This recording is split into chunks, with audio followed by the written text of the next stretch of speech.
हमारे सनातन धर्म में काल चक्र को 4 भागों में विभाजित किया गया है। सतयुग, त्रेता युग, द्वापर युग और कलयुग। इन सभी में कलयुग को मनुष्य जाति के लिए सबसे शापित कहा गया है। कलयुग झगड़ा और पाखंड का युग होगा, जहां मनुष्यों के सभी अच्छे गुणों का विनाश होगा और उनमें अशुद्ध गुणों की वृद्धि होगी।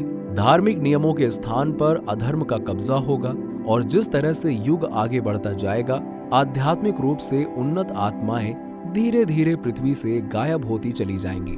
शासक चोरों का रूप धारण कर लेंगे, पेड़ पौधे सूख जाएंगे, चारों ओर प्राकृतिक आपदाएं होंगी, धोखे के आधार पर व्यापार चलेगा, पाखंड को बढ़ावा मिलेगा, लोगों की पवित्रता, सहनशीलता, ईमानदारी, धर्म धीरे धीरे कम होती जाएंगी। झूठ बोलना, हिंसा, धोखा देना इंसानों का प्राथमिक व्यवसाय बन जाएगा। सभी के नेत्र बादल की ओर लगे रहेंगे। वर्षा न होने के कारण मनुष्य तपस्वी लोगों की तरह पत्ते खाकर रहेंगे और इन सब की वजह होगी इस पृथ्वी पर एक राक्षस का जन्म, जो इस पृथ्वी को विनाश की ओर ले जाने की कोशिश करेगा।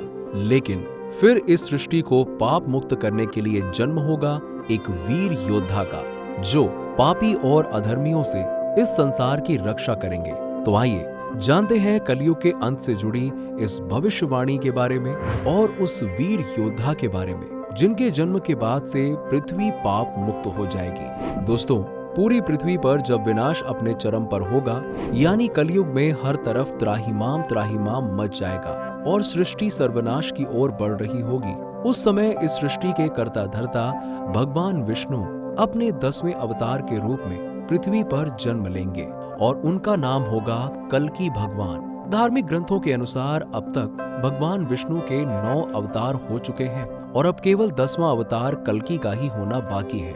कल्कि अवतार को भविष्य में आने वाले कलयुग के चरम की समाप्ति करने वाला अवतार माना जाता है।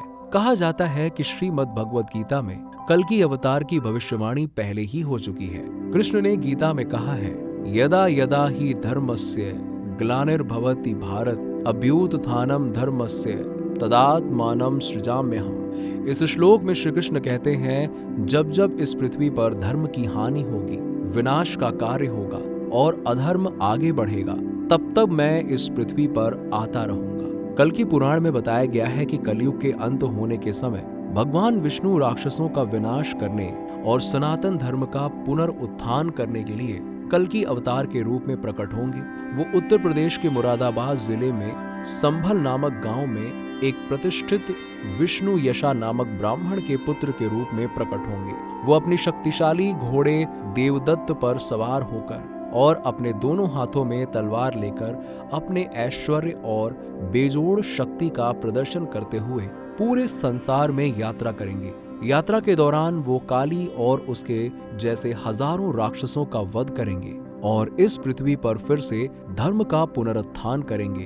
वो अलग अलग जगह जाकर लोगों को धर्म की शिक्षा देंगे और उन्हें न्याय और सत्य का पालन करने के लिए प्रेरित करेंगे। ऐसा कहा जाता है कि विष्णु के इस कल्कि अवतार की मदद करने के लिए 7 योद्धा भी उनके साथ आएंगे, जो वर्षों से इस समय की प्रतीक्षा कर रहे थे, जिनमें परशुराम उन्हें धनुष चलाना और युद्ध की विद्या सिखाएंगे। वेद व्यास, अश्वत्थामा और गुरु कृपाचार्य उनका नामकरण करेंगे और इसी तरीके से ये 7 योद्धा कल्कि के इस कार्य में उनका साथ देंगे और वो राक्षस कली का वध करेंगे। भगवान विष्णु का कल्कि अवतार 64 गुणों से युक्त होगा, जो अब तक की सबसे शक्तिशाली राक्षस कली पुरुष से लड़ेगा और इंसानों को उसके प्रभाव से मुक्त करेंगे। अब बारी आती है युद्ध क्षेत्र की। कल्कि पुराण के अनुसार एक ओर जहां कल्कि के अवतार में भगवान विष्णु अपने शक्तिशाली घोड़े देवदत्त पर विराजमान होकर युद्ध भूमि की ओर बढ़ेंगे,